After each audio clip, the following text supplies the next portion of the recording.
Hi, I'm Brianna Mullen, and this is my art history thematic review, and my theme is objects of wealth and status. So, first we have the connecting thread and the definition of objects of wealth and power. So, the way I interpret it is that they're not only limited to physical objects, but can sometimes be paintings or sculptings. And the form and content of these pieces usually show wealth through material, detail, sometimes even function, as well as the way that they show power. The objects are specifically given to upper class, which would also lead to the power aspect. So first we have the Jade Gong from Longzhou, China, which is made of jade and high bas relief. So the amount of time it takes to carve and the detail is why it would be an object of wealth, because you pay for the amount of time that it takes to sculpt. And it is made to protect the owner to the afterlife, which they show connections through nature by the sculptings on the side, as you can see right here. Some of them are animals, and some more on the side are more natural, like leaves and different agricultural objects. The detail in engraving has intentional meaning despite how peculiar they may seem. From Unit 2, we have the palette of King Narmer from pre-dynastic Egypt, which is also bas relief, as similar to the Jade Gong. And these carvings were also on a stone, however not similar to jade, slightly easier to carve, but still sort of difficult. But carvings on stone typically show cultural strength, which could be an interpretation of power, but this particular palette is extremely large compared to average ones. As you can see, or make an interpretation based off of where the makeup would be held, as these are used for makeup.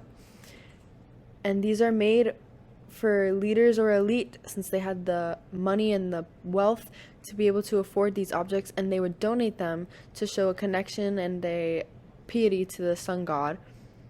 And their wealth is really shown by the fact that they just buy these to donate them, and they get put into use, but after they're put into use, they're typically donated. So the makeup that they used to put on King Narmer to make him seem very elite and powerful was also necessary to have wealth. In a sense, the makeup costed money, and it made him look very elegant compared to everyone else whose makeup was more similar. And on the palette, it shows King Narmer's power by showing the hierarchical scale. This person is so much smaller than King Narmer, and he also has the crowns of Upper and Lower Egypt, showing his unification of the two, and he has a tail and his beard is very elaborate. From Unit 3, we have Las Meninas by Diego Velázquez. And this piece was made for the king and queen's private viewing, which shows their power from their social status and the wealth that they could afford a painting of this size to just have for private viewing in their home.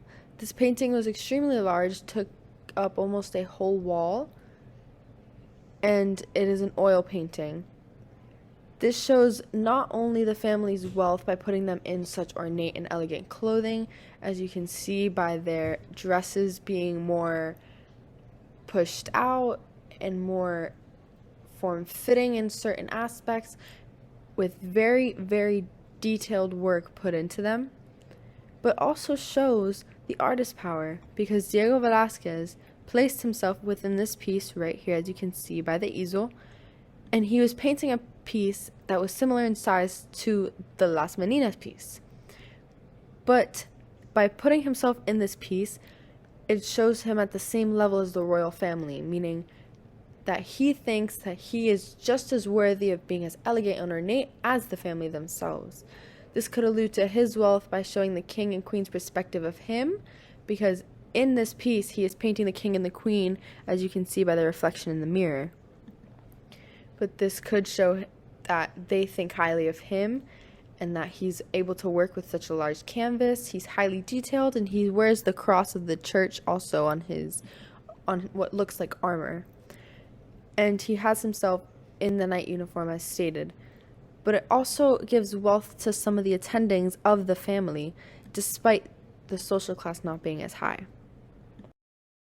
From Unit 4, we have The Swing by Fragonard, which is oil on canvas. This is a Rococo piece, which is naturalistic and realistic, and the detail that is put into this piece, which is used through mostly soft colors, as you can see by the pink in her dress and the whites and the soft greens and blues, which shows the richness of the wealth of the woman as seen in her dress, and the portrayal of her being higher than both men, not only her lover who is directly below her and the man pulling her swing, which shows her being seductive not only to her lover, but the man, as you can see here, seems to be in awe of her as well.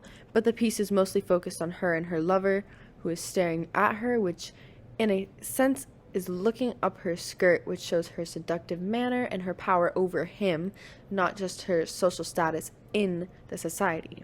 But her clothing and flamboyance shows her wealthy lifestyle, but also the richness of the flowers in the garden shows her wealth as well. From Unit 5, we have the ruler's feather headdress, probably of Moctezuma, and this piece uses 450 feathers of different varieties, because not all the birds were able to make usable feathers for this piece. They have textiles and gilded brass, which the brass and gems are in here, the textiles are here, and these are all the feathers.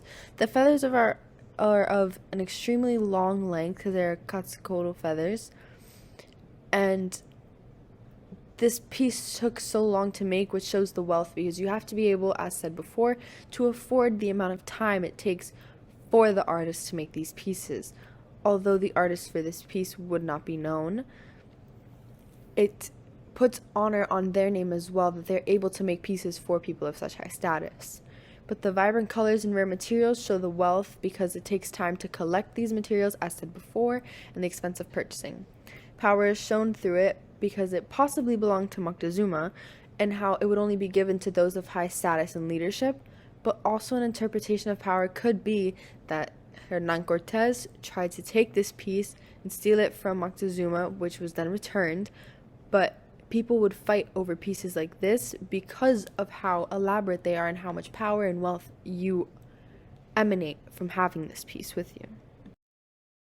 From Unit 6, we have the Siko da Kofi, or the Golden Stool, from the Ashanti people in central Ghana. The piece is smaller in size as compared to previous pieces we've shown, but this is a carved single block of wood that is gilded in gold over it, and it is the divine throne of the Ashanti, which shows the power of the stool for the Ashanti people, because they believe it is so divine and it is from the heavens, and they pray to this. They honor it, and it's the soul of their people, which shows the power of the Ashanti people as well as the power that this piece holds on its own. The wealth is shown through the gilded gold and the bells that are attached to the sides, and then no one gets to sit on this piece. Rulers, when they are introduced into the society, are lifted over it, but not allowed to touch it, because it is thought that it would disrupt the soul of the people.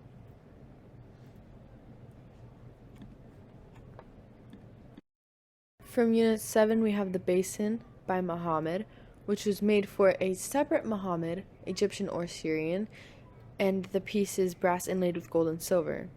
Now, since the piece is made with gold and silver, which we all know as expensive materials, would allude to the wealth of Muhammad. This piece was used for washing hands at official ceremonies, but was later used for French royal family baptisms, as this was given to the French. So when this was used during the family baptisms, it showed a display of power because of how expensive this piece was and its historical context. From Unit 8, we have the Taj Mahal, which is one of the 7 wonders of the world, which, per my interpretation, I think is one of the most powerful pieces in all the world, that it has spread worldwide and spread so rapidly and has continued to spread through generations, would just show its power over the entirety of the global population. but also the walls are inscribed with Quranic verses which would show the power of Islam on its people. Since this piece was made by Shah Jahan for his favorite wife, would show his wealth because he was able to build a building of such detail with such phrases, and it was made of marble and precious stones, that it would show his wealth in being capable of making this for just a tomb in honoring of one of his wives, and the fact he had multiple wives would lead to his power and his status as well. From Unit 9, we have the Ahu'ula feather cape from Hawaii. This piece was made with feathers and olona fiber, which were overlapping rows of red and yellow feathers, which come from the iiwi bird and the o'o bird, which also leads into why it is an object of wealth.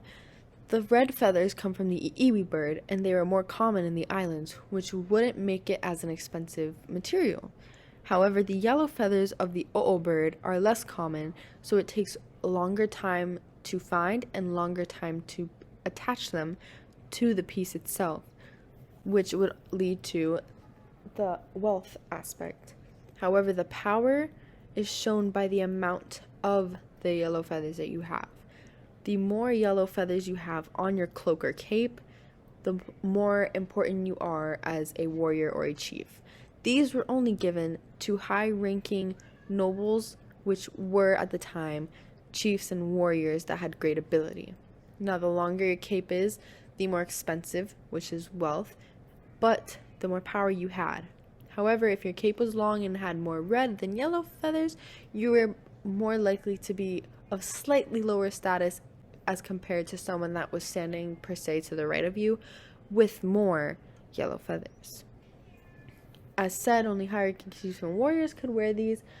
The artist chanted the wearer's ancestors to put their power on it. So they would say the names of their ancestors and put a almost divine power to protect them, which shows their power, as it would give the person wearing it power as well.